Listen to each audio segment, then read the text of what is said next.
the samurai who forgot how to flow. Let me tell you a story. A story about Ren, a young man with dreams too big for the small cage of his own overthinking. Ren lived in a quiet mountain village in Japan.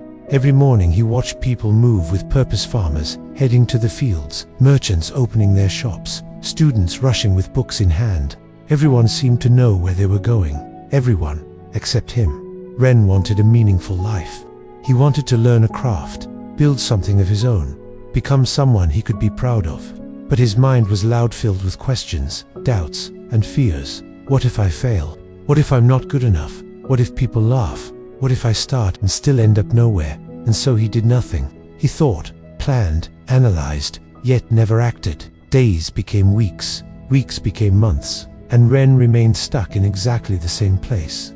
One day, overwhelmed by his own thoughts, Ren decided to climb the mountain and seek guidance from Master Hiroshi, an old samurai known for his wisdom and clarity. The climb was long and difficult, but Ren believed the master could help him escape the prison of his mind. When Ren reached the temple, he found the old samurai quietly sweeping fallen leaves. "Master," Ren said, bowing deeply, "my mind is full. I overthink everything. I'm afraid to begin. Please, teach me how to stop this." The master said nothing. Instead, he motioned for Ren to follow. They walked through the trees until they reached a calm river flowing steadily down the mountain. "Watch," the master said. Ren stared at the water, confused. The samurai picked up a stone and dropped it into the river. The water split, flowed around the stone, and continued forward without hesitation. "The river," the master said, "does not ask where it should go. It simply moves." Ren frowned. "But I am not a river.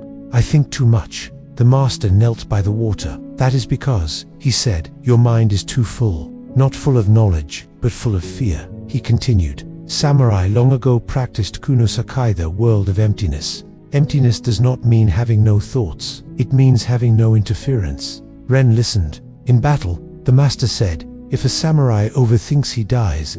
And in life, young Ren, if you overthink, your dreams die." Ren felt the truth strike his heart. The master added, "You confuse thinking with preparing. But the greatest warrior is not the one who thinks the most. It is the one who trusts what he already knows and takes the next step." Ren's voice softened. "So what should I do?" The master smiled gently. "Begin, not with perfection, not with certainty. Begin with one small step. Movement quiets doubt. Action calms fear.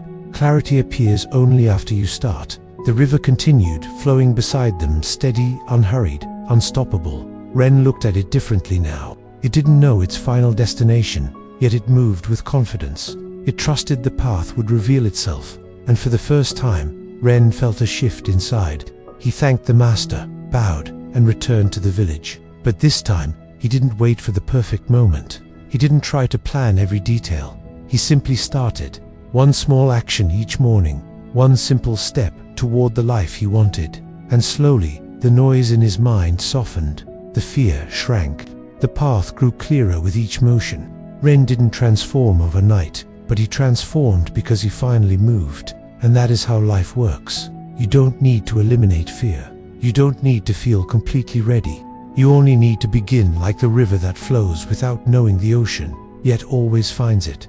Because the people who change their lives are not the ones who think the most. They're the ones who act one step, one flow, one moment at a time. Stop overthinking, start flowing. Your journey is waiting.